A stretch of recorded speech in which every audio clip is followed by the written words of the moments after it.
সিলেটের গোয়াইনঘাট উপজেলার প্রাকৃতিক সৌন্দর্যমণ্ডিত ও ঐতিহ্যবাহী এক জনপদ দাড়িখেল। নদী, বিস্তৃত কৃষিজমি আর সবুজে ঘেরা এই গ্রামটি গ্রামীণ সিলেটের এক অনন্য রূপ তুলে ধরে।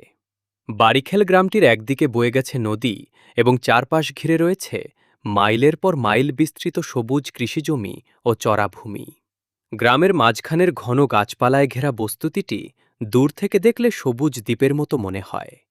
নদীর উপস্থিতি ও মেঠো পথের কারণে এখানে সবসময় এক ধরনের শান্ত ও স্নিগ্ধ আবহাওয়া বিরাজ করে।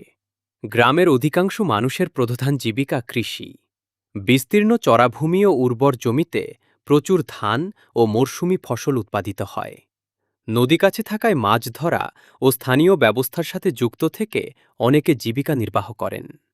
গোয়াইনঘাটের অন্যান্য এলাকার মতো দাড়িখেল গ্রামেরও উল্লেখযোগ্য সংখ্যক মানুষ বিদেশে থাকেন, যাদের পাঠানো রেমিটেন্স গ্রামের অর্থনীতিতে ভূমিকা রাখে। গ্রামের নিজস্ব একটি স্কুল রয়েছে, যা স্থানীয় শিশুদের শিক্ষার চাহিদা পূরণ করে। গ্রামে রয়েছে 2টি মসজিদ, যা এলাকাবাসীর প্রতিদিনের ইবাদত ও সামাজিক মেলবন্ধনের প্রধান কেন্দ্র।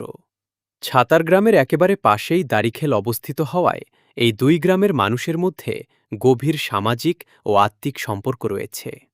ধর্মীয় উৎসব, হাটবাজার এবং খেলাধুলা কেন্দ্রিক যে কোনো অনুষ্ঠানে উভয় গ্রামের মানুষ এক হয়ে অংশগ্রহণ করে।